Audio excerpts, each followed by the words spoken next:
Saluda a la profesora Yoselis Ventura Olivet, profesora de la Universidad Nacional Experimental Francisco de Miranda. Actualmente estoy haciendo un doctorado en lingüística en la Universidad de Concepción. En esta oportunidad les traigo un avance de la propuesta de mi proyecto de tesis doctoral que pretende analizar el discurso metafórico del autismo. Haciendo una revisión general acerca del lenguaje que se utiliza para referirse al autismo, pude notar que es un lenguaje rico en metáforas. Por ejemplo, el autismo es un viaje que nunca planeé, pero sin duda amo a mi guía turístico. Ahora bien, ¿qué es el autismo? De acuerdo a la Asociación Americana de Psiquiatría, en su Manual de Diagnóstico Estadísticos de los Trastornos Mentales, conocidos en sus siglas en inglés como DSM-5, el autismo es un trastorno del neurodesarrollo. Y varios autores coinciden en que para definir el autismo existe una tríada clásica en la que se ven involucradas el área del lenguaje y comunicación, la socialización y intereses restringidos y repetitivos. Según la Organización Mundial de la Salud, en el mundo, 1 de cada 160 niños es diagnosticado con el trastorno del espectro autista, teniendo una prevalencia los varones por las niñas. Afecta más a los varones que a las niñas. Ahora bien, la afectación del lenguaje de las personas con trastorno del espectro autista es una característica nuclear.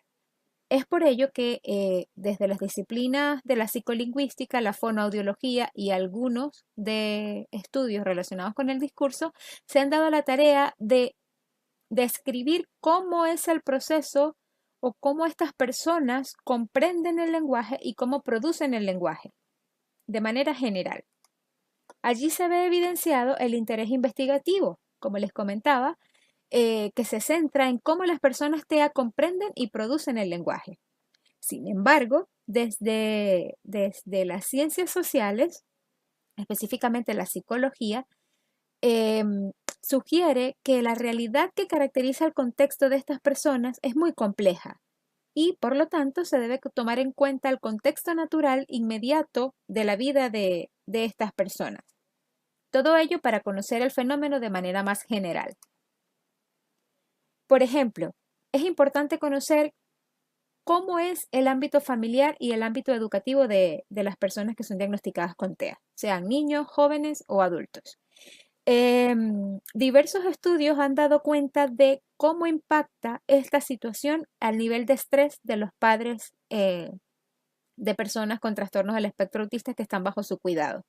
Y coinciden en que son 3 factores puntuales lo que convergen en ese nivel de estrés. El primero, las características propias del niño, los apoyos con los que cuenta la familia y la percepción que tiene la familia del problema.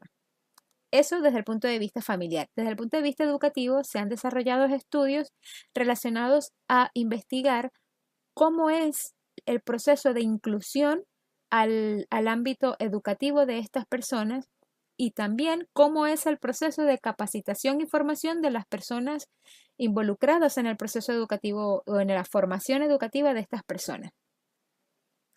Eso me hizo reflexionar acerca de qué pasa con la experiencia de los padres y los profesores que atienden personas con el trastorno del espectro autista. De allí comencé a investigar acerca de qué metodología podría utilizar yo para comprender ese fenómeno y describirlo desde el punto de vista discursivo. En ese sentido, hoy les voy a compartir el primer objetivo de mi propuesta de proyecto, que es analizar los conceptos metafóricos a través de los cuales los padres representan su realidad, los padres y profesores.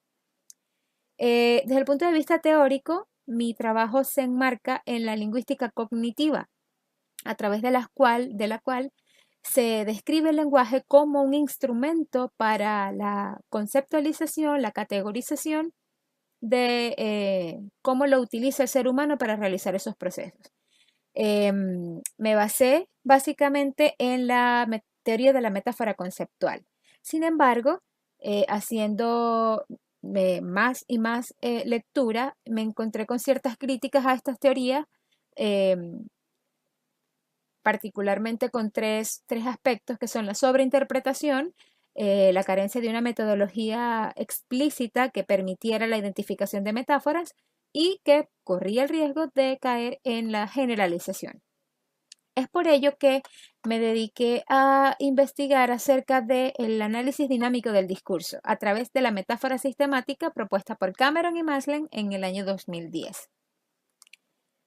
Desde el punto de vista metodológico, mi trabajo se basa en la teoría fundamentada. Voy a utilizar el paradigma interpretativo porque la idea es comprender el significado de que las personas le dan al trastorno del espectro autista. Para ello, hasta ahora he utilizado como muestra a padres y profesores de la provincia de Concepción a través de un muestreo bola de nieve. Es un trabajo que está todavía en proceso, no ha culminado. Y para la recolección de los datos utilicé el cuestionario de licitación de metáforas propuestas por Semino 2018 y utilicé también las entrevistas a profundidad. Y a futuro voy a utilizar los grupos focales para hacer la respectiva triangulación de los datos. Ahora bien, la metáfora sistemática se enmarca, como les comenté, en el análisis dinámico del discurso. En ella, los autores proponen 4 perspectivas que incluyen en las metáforas, 4 dimensiones. La perspectiva lingüística, que se refiere a que la metáfora debe ser los datos primarios que se utilizan para las investigaciones relacionadas con la metáfora. Desde la perspectiva cognitiva, establece que el uso reiterativo de las metáforas y el uso en el discurso cotidiano da cuenta de una estructura conceptual que tienen los hablantes acerca de sus experiencias, como lo establece la teoría de la metáfora conceptual. Desde la perspectiva afectiva, los autores plantean que esta metodología busca también resaltar el carácter evaluativo que tiene la metáfora. Y desde la perspectiva sociocultural, ellos evidencian y expresan que la metáfora a nivel sociocultural evoluciona. Es decir, los hablantes negocian el significado de las metáforas e incluso llegan a hacer apropiaciones de metáforas. Los pasos en general para hacer la identificación de la metáfora es el siguiente. Primero se identifican las palabras y frases vehículos, que son aquellas que tienen un significado diferente al discurso que se esté desarrollando en ese momento, al tópico del discurso que se esté desarrollando en ese momento. Luego se hace una agrupación de esas metáforas vehículos, los cuales los autores proponen este nuevo término, que es metaforema, y va dejando una traza semántica en el discurso.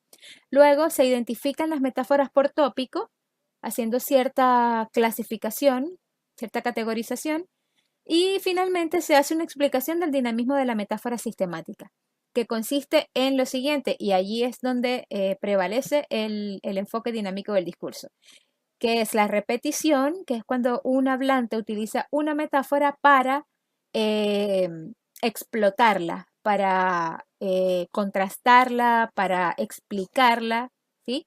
Y se refiere al mismo tópico, es decir, usa la misma metáfora o la misma frase vehículo para referirse al mismo tópico. En el caso de la resignificación, es cuando el hablante utiliza o bien la misma unidad léxica u otra relacionada con el mismo campo semántico, pero para hacer referencia a otro tópico. Y la literalización se refiere a esas experiencias que el hablante trae al momento del discurso para explicar el significado de la metáfora. Es decir, alude a los significados literales solo para demostrar el significado de la metáfora que está utilizando.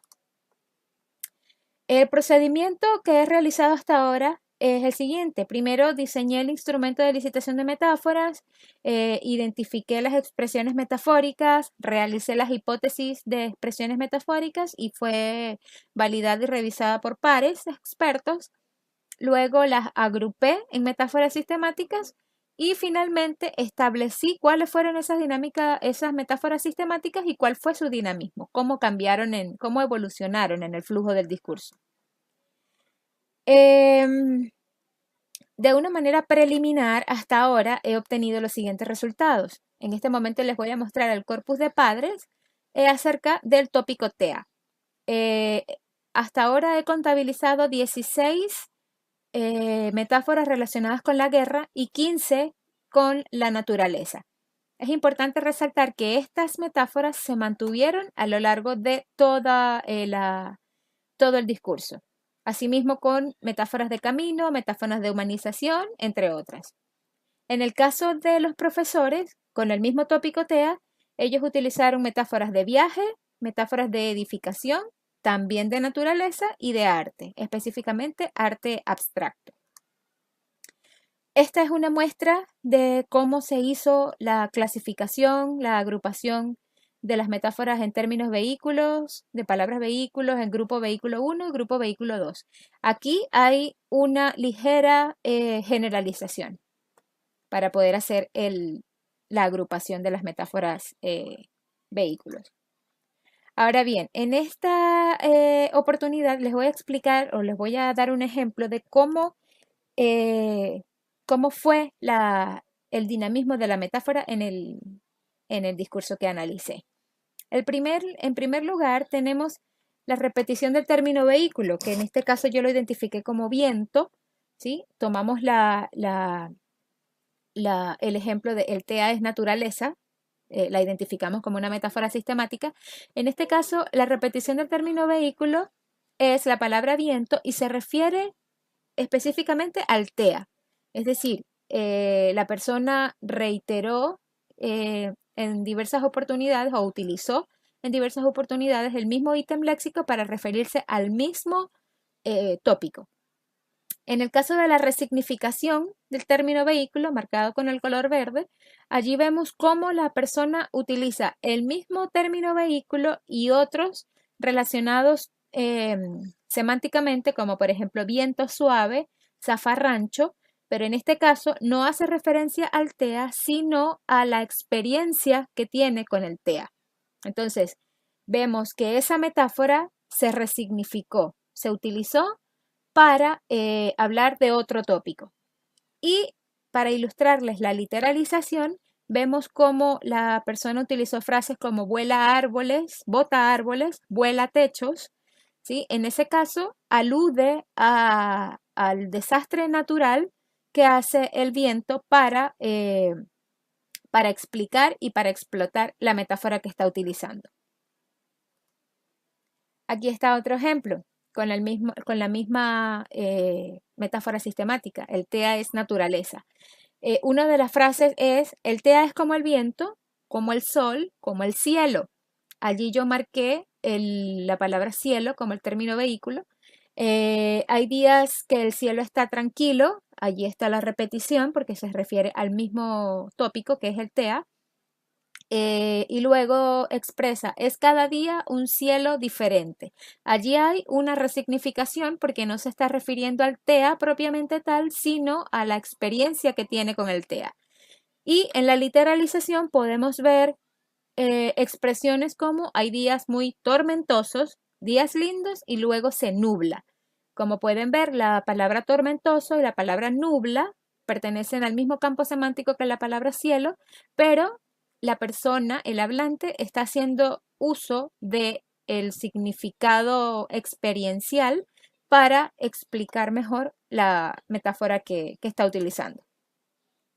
Ahora bien, las metáforas que identificamos se utilizaron para constreñir el discurso, es decir, ellas guiaron la temática discutida en el discurso. Se pudo evidenciar también la estabilización de las metáforas de guerra y también de la metáfora de naturaleza. El dinamismo que se evidenció a través de la evolución del grupo de expresiones metafóricas identificadas, como ya les expliqué, con los tres cambios que sufre la metáfora. Desde la perspectiva lingüística, esto refiriéndonos a las dimensiones de la metáfora, Desde la perspectiva lingüística podemos decir que las metáforas constituyeron los datos primarios tomados del lenguaje del discurso. Es decir, solo se tomó como dato primario las expresiones metafóricas que utilizaron los hablantes. Desde la perspectiva cognitiva, los datos dan cuenta de que sí existe una estructura subyacente propia de los planteamientos de la metáfora conceptual, solo que la metáfora sistemática activa esa estructura subyacente. Por ejemplo, pudimos observar también esta metáfora progresar es avanzar, compartida por los participantes entrevistados, en los que ellos dicen que sus hijos son, cuando hablan de los avances que tienen a nivel académico o conductual, dicen mi niño ha avanzado bastante o mi niño ha retrocedido en ciertos aspectos, etc. Desde la perspectiva afectiva, pudimos evidenciar que existe en los papás una actitud de fuerza de voluntad y sacrificios eh, que configuran las metáforas, como por ejemplo las metáforas de guerra, en las que ellos tienen que estar siempre en una posición de defensa para los derechos de los niños, los derechos sociales y los derechos educativos. Y en el caso de los profesores, se muestra una actitud de alto grado de responsabilidad a través de metáforas como guía, camino, arte abstracto, etcétera, porque ellos dicen que no todos son iguales y no todos se interpretan de la misma manera.